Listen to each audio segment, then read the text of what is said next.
All right. We are back Tuesday night. Time for another edition of Late Night with the Luv Doc. And I am he is I, Luv Doc, Dr. Corey J, Coach Barnes, Coach B, Corey. Go by a lot of different names. I've been called a lot of different things, a lot of names. I answer to them all. And appreciate you guys being here once again for another edition as we talk about sports, business, and culture. I'm very happy to be in this space right now. Before we start or continue, please be sure to like, share, subscribe to my channel, J Love Publishing. If you watching this live, please make sure you participate in the chat. Do appreciate it. Give us a thumbs up. If you like what you're hearing, if you like the content, if you like what we're talking about and where we're going, please help us out with that as we continue to grow, learn and grow together. If you listen to this a little later, then please make sure you can tap in at that time too. All right. So we got a lot of good stuff to talk about tonight. A lot of stuff has happened. A lot of things are happening in the world, and we just want to get on here and just kind of give our take on it. Like once we say all we say every week. Um, like Andre Three Stacks said in his famous Source Award speech when he said the South got something to say. Well, I'm Corey J, and I have something to say. And essentially, if not me, then who? And I'm sure everybody got stuff to say. People got good conversation, and people got good takes on things, and I'm no different. So I'm going to give you my take on different things as it relates to sports, business, and culture. Y'all tap in, you know what I'm saying, and be a part of where we're going with this. Well, you might say, well, where you going with it, Love Doc? I don't know. To the moon. Watch your head, you're going to the moon, but we're going to get there, and we're going to have a good time doing it. So whether we got one person tapping in, whether we got 100 people tapping in, whether we got nobody tapping in, you got to start, continue to produce content, continue to put things out, continue to be authentic, and trust the process, and let God handle the wheel. Because as you can see, I'm blessed. So nothing is negative about anything that I'm doing because God's blessed it all, and He's doing so much for me. He's opening so many doors. He's closing some doors. He's closed some doors that I probably wouldn't have closed, and I'm just thankful for it all. So when I get on here, I'm having a good time. I'm happy, and I have absolutely no complaints. All right. So once again, we tackle issues and not issues, but we talk about different trending topics in sports, in business, and in culture. So we're gonna start with sports. Starting on Thursday, we finally are down to two teams in the NBA playoffs. We are down to the Oklahoma City Thunder and the Indiana Pacers. And last week I said, by the end of the week, we would have our finals. We would have OKC and Indiana. And that's what we have. That's what we have. And Miles Turner, in their post-game press conference, he made an interesting comment. He said he think that the Pacers and OKC, they're kind of built the same. And he was saying that he think it's kind of over for the super teams, that, people are getting there with building the super teams, and they kind of did theirs the organic way. They kind of went through the draft. They kind of picked guys and developed them. And you can't really argue it, at least this year, because if you look at the teams that were in position to get to the finals, OKC and Indiana got there. But if you look at Minnesota is not a super team, and neither are the Knicks. And so, what about the Knicks firing their head coach today? What I tell you, the sometimes I don't get the NBA. I mean, the man has just took you to the Eastern Conference Finals. You've been competitive in the playoffs pretty much every year since he's been there, and I saw where a lot of NBA executives are like shocked. They shocked that he got fired, and it's like in this day and age, especially in the league, the Knicks are, they got probably the craziest fans in the NBA. And some people say they got the most delusional fans in the NBA because I mean, sometimes you just walk up on a better team. Sometimes it's just a better team, and there's nothing wrong with that. I mean, Indiana, it was the better team. They was a better team. They proved it. The Knicks really lost that series probably game one when they was up 20 and let people come back and and steal that one. That's probably was the series was probably over at that point. But I mean, you still got to win 4 games, and the Knicks battled. The Knicks battled, and they made a series out of it. They just, in my opinion, they just lost to a better team. I don't think that it was Tibbs' fault, but what I do think is you can't you who are you gonna blame? Who are you gonna fire? You can't fire the kids. Well, the players, they're not kids. You can't fire the players, and you paying them all this money. So the scapegoat, and somebody has to be a scapegoat because of how, like I say, how high profile the Knicks are. Somebody has to be a scapegoat, and so who's the person that's going to be the scapegoat? It's going to be the head coach, and so you got a highly successful head coach, and he gets fired, and there's no mention of the players who didn't do their job, who laid down. For example, now it's like little snippets coming out about their defense. Everybody who knows the NBA knows that Tibbs is a defensive coach, and so you got Karl Anthony Towns who don't play a lick of defense, right? And now it's little stuff kind of flickering that's saying that he ain't bought into the defense system all year. And so you get to the playoffs and that stuff gets magnified. And so now all of a sudden, it's an issue. Well, maybe it's been an issue the whole time. They just never said anything about it because they was winning. But now you done lost. And the way you lost, it was so high profile. And you got to figure if you're a Knicks fan, Boston goes down. Milwaukee is down. All these teams that traditionally had been beating you, Cleveland Cavaliers, the number one seed, got knocked off. So you got to figure that they had high hopes. They felt like they were in good shape. I mean, they were the higher seed. And so for you felt like everything had lined. The stars and the moons had a line. Sun, moon, and the stars had got in alignment, and you still couldn't finish a deal. So you go and fire a very successful, proven coach. But that's why you the Knicks. That's why you the Knicks, because of moves like that. Tibbs won't be without a job for long, at all. If he wants to coach again, he will definitely have the opportunity. He's too good of a coach that somebody's not going to pick him up. I just hate that he had to be the scapegoat. But that's what happened with coaches. And I coach. I had the privilege to coach for a lot of years, football and basketball, and that's what happens when you're winning. Oh man, he did a great job. When he loses, he trash. Get him out of there. So Tibbs ain't trash. The Knicks, I don't want to say they trash, but somebody just, to my opinion, I don't think they're trash. They just lost to a better team, and there's nothing wrong with that. So starting Thursday, who you like? OKC Thunder. I think they're very evenly matched. Excited to see SGA versus Halliburton. One of my frat brothers, he says he's kind of taking Shannon Sharp thing. He said OKC in 5. He's not giving Indiana no chance. I personally like Indiana. I like the way they play. I think they can match OKC's depth. They got just many guys that can get shots and tough-minded guys. So for the fan in me, I do want it to go 7 games, because after this, we don't have any basketball. Like, it's over. So I don't want to sweep. I don't want 5 games. That's just me, the fan. So, but I do think the player that's going to be the X factor has been kind of killing it all playoffs. He definitely killed the Knicks. This Pascal Siakam. So I think how he goes will be how Indiana goes. And I think Indiana has a great shot. I just hope it goes 7. I personally don't care who wins. I just want to watch some good basketball. And I think we're going to get some good basketball. It's not the sexiest finals.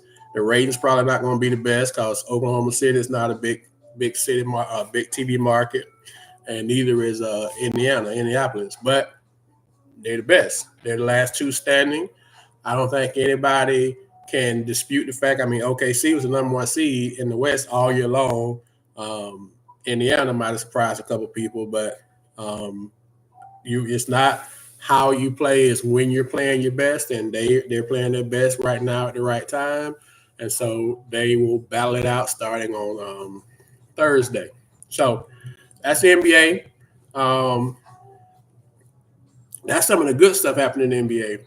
And we talk about sports, business, and culture, and it's always great when sports separates itself from culture, business, I guess too. But it seems this week we got two guys that I don't even know if you want to call it culture, but they have been in the news. Maybe we can say it's newsword, it's trending, I guess. I don't know. The first one, according to how you feel, is Stephon Diggs. And the second one, depending on how you feel, is Zion Williams. And they're both in the news, ironically, for the same reason. They're because of their behavior with females. Stephon Diggs, and I saw somewhere where they're in discussion like where they even the Patriots may not even keeping Stephon Diggs off of his activity. We know that the New England Patriots, for you football people, know that they're the most disciplined, by the book, conservative organization in the NFL. They don't play that stuff, that negative headlines, all that kind of bad boy type behavior. Might have been too soon for that one, but that behavior that's just not. It might have been too soon. That's just not in line. It's just not the straight and narrow. So if you're not straight and narrow, they don't do the whole cricket line stuff. They don't do the people that stay in the tabloids and stuff. And Stephon Diggs, if you all don't know, he is currently, whether he's dating her, whether they're together. I personally think that Cardi B is using Stephon Diggs, but they're together. They're taking all these, and they're doing these videos and posting. And the thing about it is, everybody's entitled to their privacy, right? So if they were on the boat and they were partying and nobody ever turned on the camera or took a picture, it's your business. It's your business. What you do when you leave your job, when you're in the privacy of your own home or whatever, that's your business. But they don't want it to be their business. And I don't know if it's necessarily so much Stephon Diggs as it is Cardi B. But because, in my opinion, Cardi B still has feelings for the Offset guy. And so she's doing all she can to make him jealous. And I think she's using Stephon Diggs to make him jealous. I mean, you getting your son have done the same way as Stephon Diggs. And so then Offset, he got to have his pride. So he make up social media posts. And it's just these young guys. They just, and so, of course, Stephon Diggs going to make a post back. And now all y'all look like y'all doing too much. All y'all, in my opinion. I personally think that Cardi B is using Stephon Diggs, and I don't think he really all into it either, because it's another the part of the viral video that's going, it's the whole, it's just a bad look in my opinion. Not because of what they're doing, because like I say, that they're grown. It's just the context, how public you're making it, and how you and the intent behind it. I think the intent is specifically not that y'all so into each other, which maybe y'all are, but that's y'all business. But y'all making it our business, and to me specifically, you're making it the guy Offset's business, because Cardi B is still into the guy, and so she's doing stuff to piss him off and make him mad, and it's working because he's making posts, and now Stephon Diggs jumping in. And how into Cardi B can he be if he on the same boat he on with her with this woman? He trying to get at 6 other women, and the thing about it is, we don't have to assume it. It's on video. They posted it. We're watching it. It's like we're on the boat. You're not leaving out any type of. You're not leaving anything for interpretation. We're sitting there right there with you. And so I just say, keep your business to yourself. Keep your business to yourself. And then you don't have to worry about folks making their opinions that you got to answer to, and you upset and mad because people got something negative to say. But stop giving them ammunition. Stop giving them material. Can't give somebody the bullet to the gun and get mad when they shoot it. You gave me the bullet. What I'm supposed to do? Hold them, So I just think that's a weird situation. I think Stephon Diggs is kind of weird. I think that Cardi B is kind of weird. Not really up on the offset guy because I don't listen to like that kind of the rap, today's rap. I just can't get into it. But I just think it's true. I don't think it's nothing but publicity, in my opinion. It's a publicity stunt. And all of them are kind of winning because all of them are trending, which is what I think is, kind of was the point. So that's one sports culture connection from the past week. Another one is Zion. So if you haven't heard, Zion, who had some issues with another female of an adult variety, now he's had one with a new one. And in this case, if you haven't heard, this lady, she's a porn star. Her name is Mariah Mills, and apparently her and Zion hooked up. And now she is suing Zion for all this money for abuse, defamation, all this stuff that he supposedly did. One thing that is consistent about Zion, you don't see him responding to the stuff. Like he don't jump on Twitter, X, whatever you want to call it. He's not going live. He stays out the way of that stuff. Whether it's true, false, or whatever, you don't get it from him. And for him to be so young, I think he either got somebody in his camp that's really in his ear that's giving him some good advice, because you just keep it to yourself, young fella. I mean, once again, what you do when you leave your job is on you. He not out there publicizing it. The female is, because she's trying to come up. She's trying to come up. So, and now you finna tarnish the man and kill his reputation because you on a money grab. So y'all young athletes, man, y'all young bulls that's in line to get money, man, and just be careful, man. Just be careful. There's a lot of great women in the world, a lot of great women, but boy, there's some out there they trying to get you now. They trying to get you. And seems like Zion done got caught slipping twice, conceivably. So you got him getting caught. You got Shannon Sharp done got caught slipping. Stephon Diggs caught up in the matrix right now. And sometimes you just gotta, man. Rest in peace to Johnny Jackson. Johnny Jackson say all money ain't good money. And to guys like Stephon Diggs, Zion, Shannon Sharp, I mean, who am I? I'm just a guy, but all of it, all ain't good, right? Sometimes you just got to keep on walking, man. You just got to keep on moving. And once again, like I say, because you just don't know. Like, you just never know. You just never know. And you got to be careful, Like, I won't say that because it's too soon, but Biggie. I can say Biggie. Like Biggie said, more money, more problems. So if you making money, there's a chance that, you could become a target. You can become a mark, as they say. You can become an op. So just protect yourself, man. So I just think in those cases, those are sports, because those guys are sports guys. They're athletes, but it's culture too. And it's a lesson in it if you're paying attention. It's a lesson in it. And, I hope for all of their sakes, they all come out of it clean. You make all you work for it. You practice. You're in the gym. You're on the field.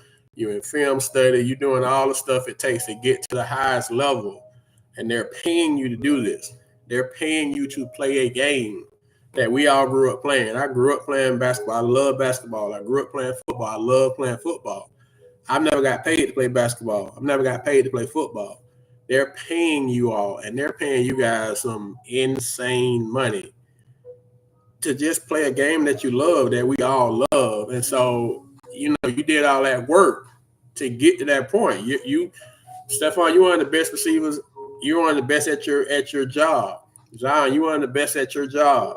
Shannon, you're one of the best at your job, and you just got to be careful to protect yourself, protect yourself. Not saying you can't have fun. You can't be grown, because you can. You made the money. You should be able to enjoy it, and you should be able to enjoy it free of possible scandal or somebody having an ulterior motive. But the reality is, everybody is not in your corner. Everybody's not trying to do right by you. Everybody's not trying to help you. Some people come into your life. My dad told me this. He like, some people come into your life for seasons, and you got to see it. You know, I mean, they bad people. They're just there for a season. They're there for a season, for a purpose, and it's up to you to figure out what that season and purpose is before it impacts you in a negative way. So, kind of moving on. So I saw this article on Instagram, and it said that Dallas, Texas, Dallas is ranked the fourth worst city in the United States for residents struggling with debt. So if you are in debt, they're saying you don't want to be in Dallas. Now, I didn't look and see who was 1, 2, and 3 because it just kind of focused on Dallas. And that was kind of interesting to me because, from what I understand, Texas don't have like state tax. So, like, there are some states that have state tax, some states that don't, right? So, for example, Florida doesn't have a state tax, but Georgia does. So, if you're in a situation where you're in debt, but then the flip side of that, which is crazy, is I saw another like study was showing like the most like profitable, expensive sports franchises, and it was like all like football, basketball, baseball. They was like had them all in one category, and the Dallas Cowboys is number one. Dallas Cowboys, the franchise is worth $11 billion, not with a M, with a B. $11 billion is the Dallas Cowboys. So in the same city that has the highest valuated sports franchise, you also have the fourth highest or the fourth worst city when it comes to debt. And there's no state tax. So you're getting more of your money, right, if you're making it. So why do we think that could be? If we're talking from a business perspective, the goal of the people, the way people kind of make money, the way you accumulate wealth is you keep more than you spend, right? And then you kind of build it, you compound it, you invest it, you kind of make it grow in certain ways, but you can't be making 50,000 and spending 50,000. You're never going to accumulate wealth. You got to figure out a way to keep more than you spend it. So maybe the fact that the Cowboys are out there and it's a big market. Maybe people, you got the hot boys and people out there, they spending it, blowing money, they spending it, make it right back, and you're not making it right back. So debt is something that's easy to get into, very easy to get into. I don't think I've ever heard somebody say they struggled with getting into debt. And they may say, I struggled to get out of debt. It may take them years to get in debt. Get out of debt, but it didn't take you years to get in there. It's very easy to jump into debt. And so you have to be careful. That's once again where you got to kind of be, mature. You got to kind of be disciplined. And it's hard to be mature and disciplined because there's so many pools nowadays. There's so many things, so many attractions, so many things that your money becomes attracted to. It's almost like you don't even have control over it. They're making things so much more attractive, and they're also making it so much more easily accessible. So the stuff that when I was younger and in my 20s and back in my day, it was hard to get to some stuff. Nowadays, they're making things a whole lot easier. With AI and online options and stuff, you can get to things a whole lot easier. And in our microwave generation, they make it quicker for you. They're what is it? Is it Carvana? Carvana will bring the car to you. You do all the stuff online, and you don't even have to go to the car lot to drive the car off the car lot. They will drive it to you. So things are so much easier to attain now, whereas in some cases, just not being able to, the hassle of doing something would deter you. Like, I'm not going to do all that. I got to sign all them papers. I got to do this. I got to do that. Nah, that's all right. I'm good. They've streamlined processes on so much stuff that they have made your money very attractive because it's easier to get rid of it. And so once you get rid of it, it's a lot harder to get it back. And so that's how debt happens. So now you got to start doing this to take care of this. And so now instead of one thing that you gotta owe, you got a house payment, but you use your credit card to pay for the house payment. So now you got a house payment again, and now you got a credit card bill, and it's just like it just kind of continues to, as Dave Ramsey said, snowball on you, but it's snowballing in the wrong way. And so before you look up, you got all this stuff happening. Like, man, where this came from? When did this happen? How did this happen? And how do I get out? And so being able to be disciplined, which is a lot easier said than done. Because once again, I say the ease of it kind of makes it tough. So I thought that was interesting though. So if you're in Dallas, be careful. Like I said, I didn't look up the other three, but it said Dallas was the number 4, right? So another topic said, according to top consulting firm McKinsey, 43% of Black workers make less than $30,000 a year. Let me read that again. According to top consulting firm McKinsey, 43%, that's less than half, 43% of Black workers make less than $30,000 a year. Now, for context, it didn't give like a specific city. It didn't say it was in the South. It didn't say it was the whole United States. It just kind of, they did this, and I didn't go and look like deep into like break it down what they kind of their criteria and all that stuff and their rubric from education. So I'm in education. I just 43% and less than 30 grand. That kind of really stuck out to me. $30,000 in today's world. Let's break that down before taxes now. So if they're taxing it, it's even less than that. But just to say 30 grand, 12 months in a year, right? So I'm doing the math. That's like a little over 2,000 a month. So 24, 2,200 a month, right? That's the give or take. So if you break it into weeks, you go 4 and 22. That's about 500 something a week that you're making. How in the world can you live on $500 something a week, $2,200 a month in today's society? I remember my first year teaching. I'm gonna date myself. So my first year teaching 4th and 5th grade, it was 1998 was my first year teaching.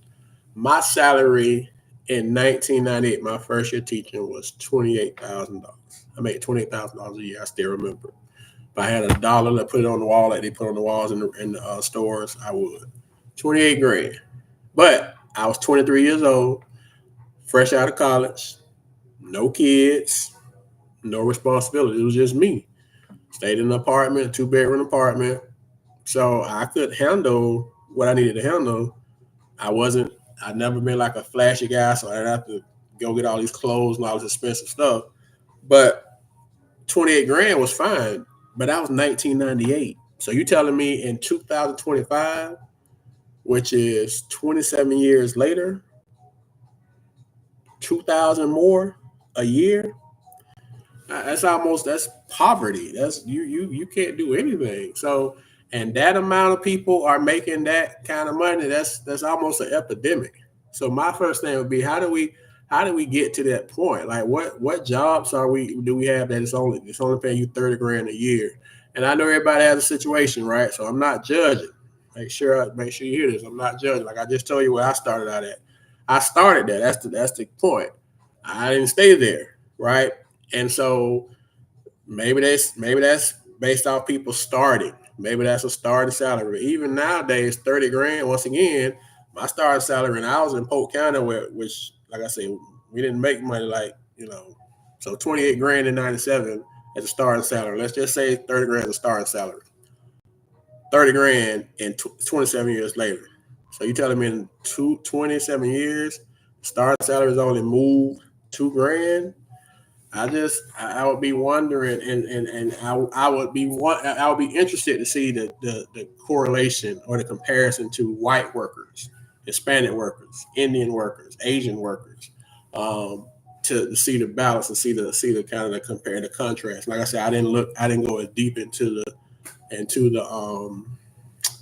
the search to their report. I just that number, that kind of synopsis or that summary really stuck out to me. So I don't know. That was interesting. So along those lines, right? I went to college for 4 years back in the day. Got a degree, education, come out, starting salary was $28,000. And you know how you see these things all the time now where people say, if you could talk to your 18-year-old self, what would you tell them? And you know, I was taught coming up, just like my friends, most of us, that college was how you made it. You go to school, you go to college, you get a job, get a career, and you make it. Well, we were never told that there was anything else. It was college or it was the military. It was just no in between. You know, in my city, in Lakeland, you go to work at Publix.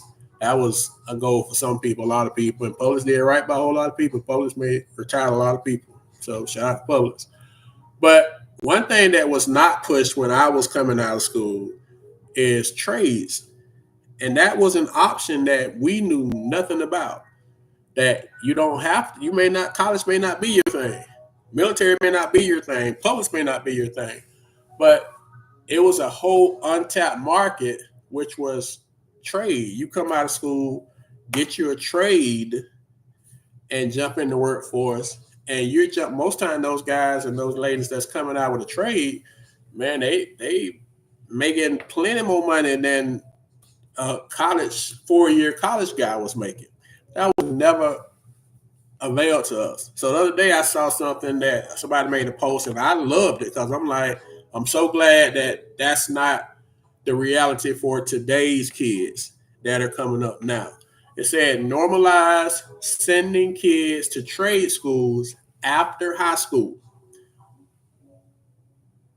without making them feel like 4-year university kids.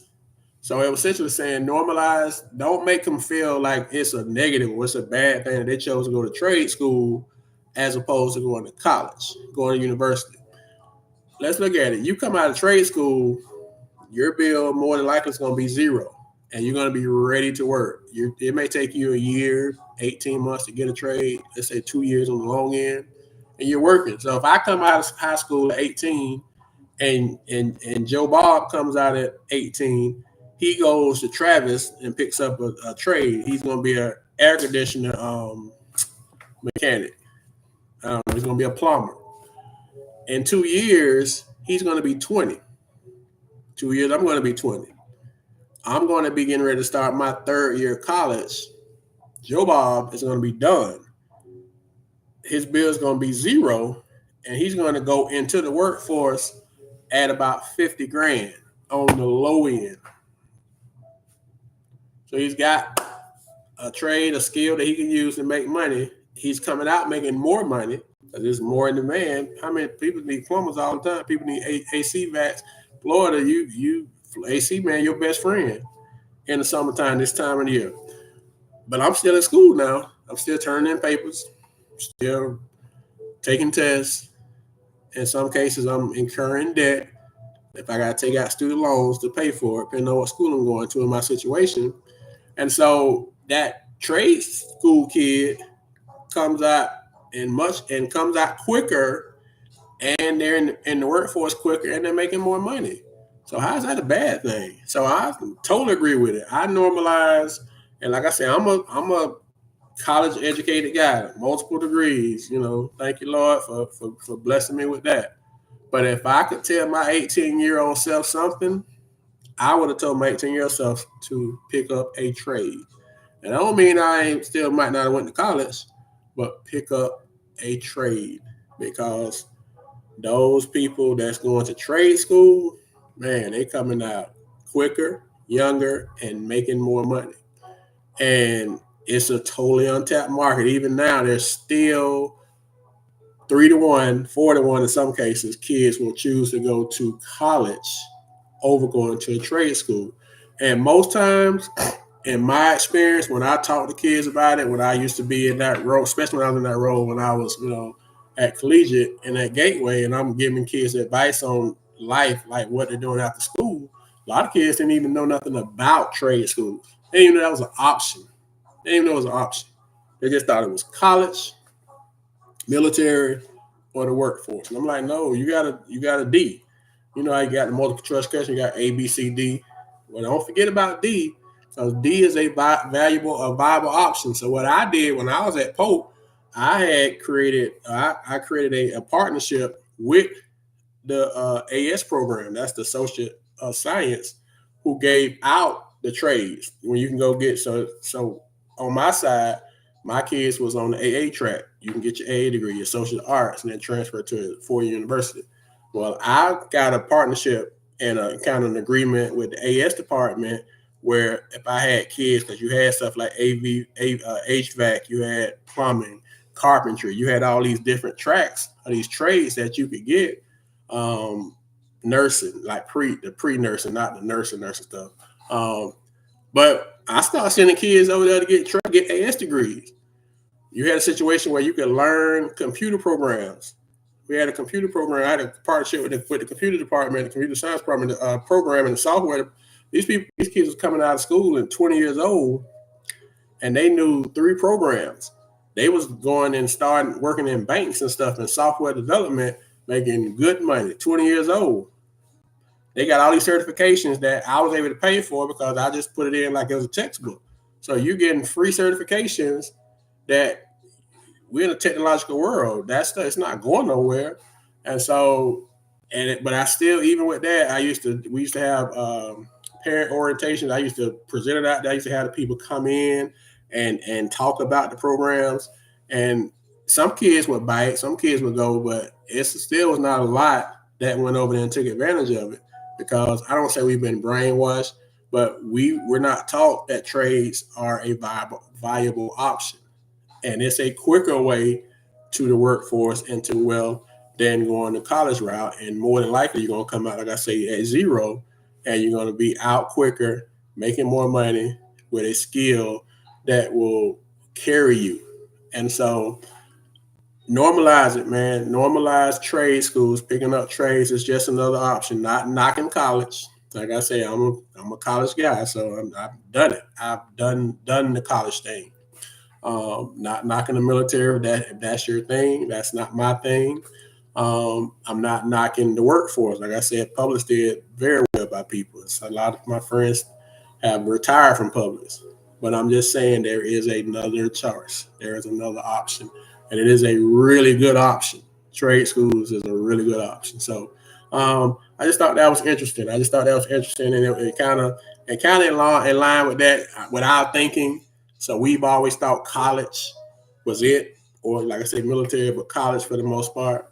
Another thing that we've always kind of been taught is that you make your money, you put it in the bank, and you just let it sit there, put it in savings, right? But our mindset from a financial perspective has not, we have not always been taught that there's more ways and there's more things to do with your money.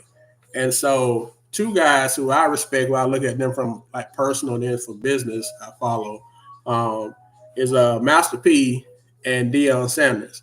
And they both kind of was talking in different spaces, but they was talking about the same thing.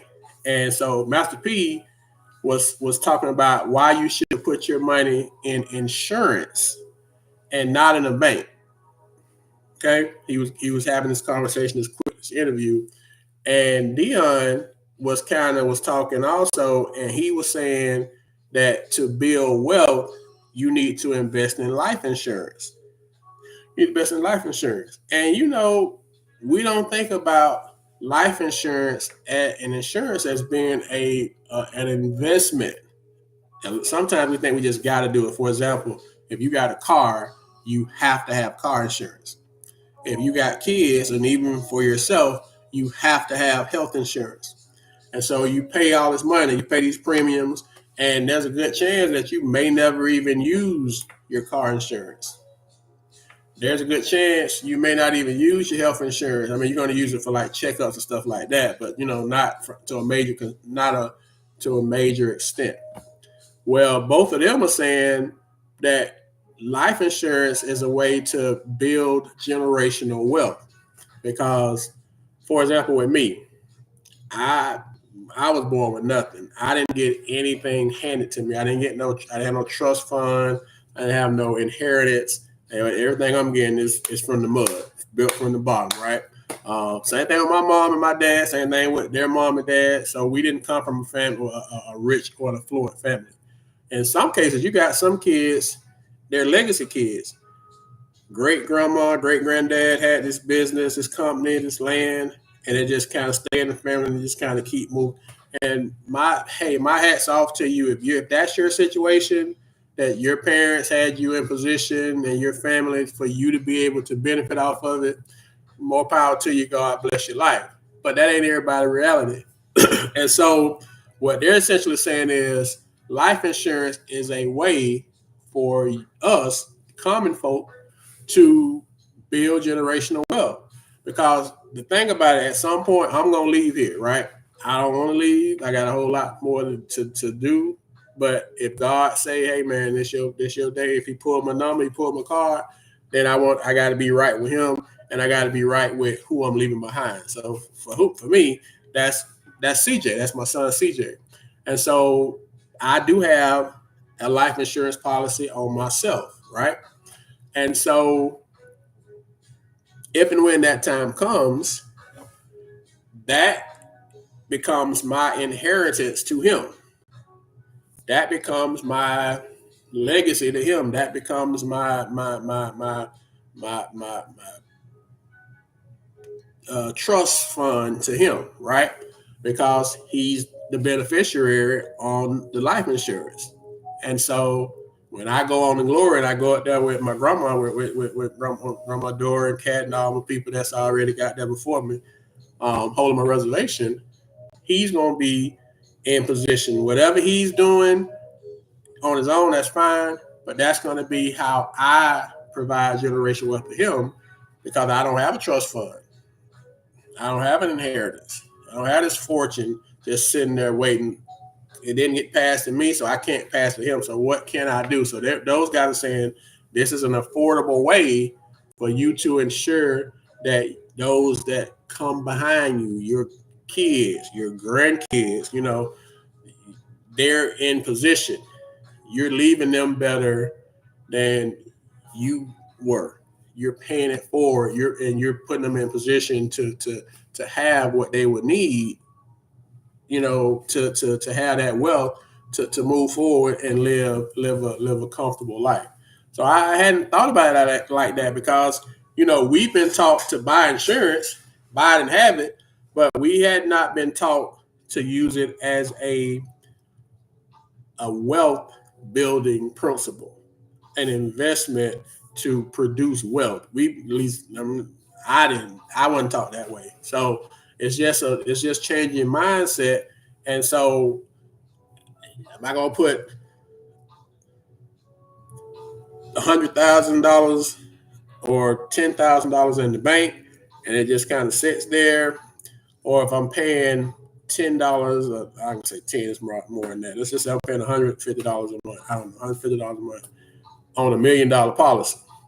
So if I got $100,000 in savings when I pass away, it's going to be $100,000 in savings. It's just sitting there like a piece of paper. But if I got this $1 million policy, and let's just say over time the premiums I may pay, let's just say $50,000 worth of premiums by the time I pass away. $50,000 for my son to have $1 million, $100,000 for him to have $100,000. To me, that math ain't mathing. And so when you start to look at stuff from a different way with a different lens, you start to be like, hold on now, that ain't no bad look.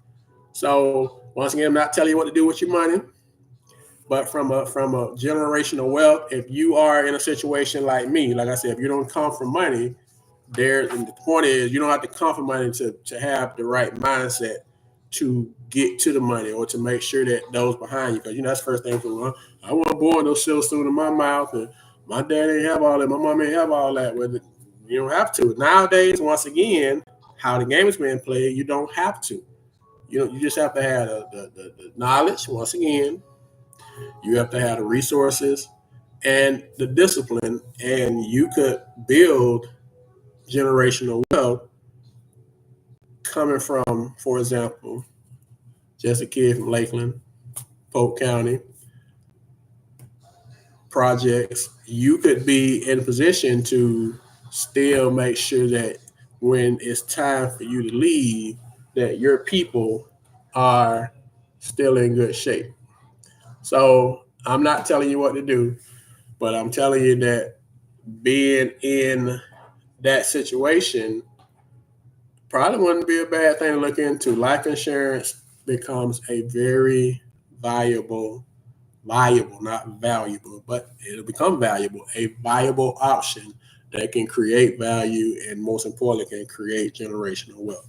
And so I'm actually going to look at even more possibilities for life insurance from a generational wealth perspective. Like I said, I'm not gonna be able to do anything with it. I'm gonna be gone, right? But those behind me, you know how they on the corner having fish fries and car washes, GoFundMe's, just to bury me. No, I don't. That's not your burden. So let me make sure that you have what you need to bury me, to do right by me. But then on top of that, you have what you need to keep living and live it and live in a more in a great way, in a better way than I did. So that as a parent, I think that's our responsibility, and I think every parent wants their child to be better than them, to be in a better position than they were. And that's why we sacrifice as parents. I sacrifice. I know you do. If you're doing it the right way, you're going to sacrifice for your child, and nobody who's doing it right has a problem with that. Nobody. That's when you know you're doing it right. Now, if you're sitting there complaining, I gotta do this, I gotta do this, and come on now, your child has to be here, and that's your responsibility. They grown, they 18. That's the other thing. You got that debate. Some people say when they turn 18, they on their own. But that's your child, though, right? Are they really ever on their own, or do you just kind of change the dynamic of the relationship as far as you being right on them to the point where you kind of let them kind of make their decisions as they become adults, but you're always there. They just knowing that you're always there for most kids is enough, and knowing you got their back. Not that you judge them, not that you tell them what to do, but I got you. Not I got you like I'm trying to get you. I got you like I'm always gonna be here. Like I tell C, I'm like, I always got you, and that ain't gonna never change. There's no time limit on it. There is no age limit on it. Okay, and because that's as parents, that's what we're supposed to do, right? So, yeah, man, y'all check into it. Like I said, I ain't telling you what to do, but just your mindset, just a shift in your mindset could be big, right? Could be big. So, hey, what do you got to lose? What do you got to lose? If you're gonna put your money somewhere. You're gonna put it in the bank. It's not like old school where you stay under your bed. You're gonna put it in the bank. So why not put it somewhere into good use where it's making, where it's making money for you.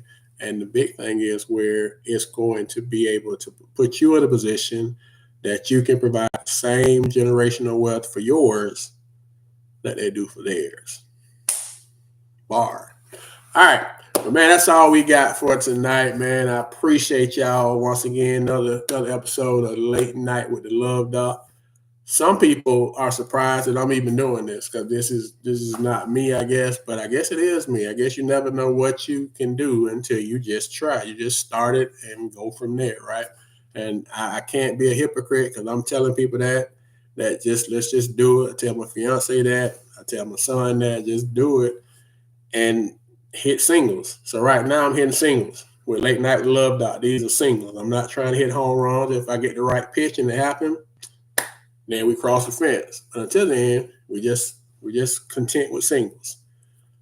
We just content with singles. We just continue to create dope content, stay consistent, be informative, have good energy behind it, and then just let God take care of the rest, man. Like I say, well, if I can tell y'all all the blessings, I don't even have enough time to tell you how much He's been blessing me, right? And before we jump off, man, this last topic, man, this is for my educators, of which I am. APS, which is a school district in Atlanta Public Schools. They are proposing 11% pay raise for teachers. You hear me? 11%. So y'all that's in education, y'all know, this is, hold on now, 11% pay raise.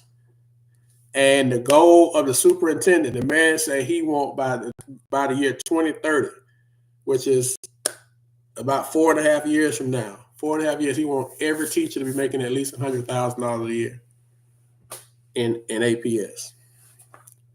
Did y'all hear what I just said? Did y'all remember what I said I was making my first year as a teacher? 28 grand. And this man saying, if you come out of college, you come out of a FAMU, you come out of Spelman or Morehouse or A&T or Howard in 2030, and you go to APS, 100 grand off the porch. Now, what some people say is, have you been to APS? Have you worked at APS? Have you talked to somebody who worked at APS? Once again, RIP to my boy Jack, Fat Cat. All money ain't good money. There's plenty of people say they can have that 11%. They can the 11%. I ain't going to no APS. So, but they're gonna get their fair share of people, because when you throw money at something, for some people it's gonna stick. When you throw money at it, for some people it's gonna stick. And some people, I deal with deal with the bad kids for the 100 grand until you dealing with the bad kids, and you be like, it ain't worth the 100 grand. It ain't worth 500 grand.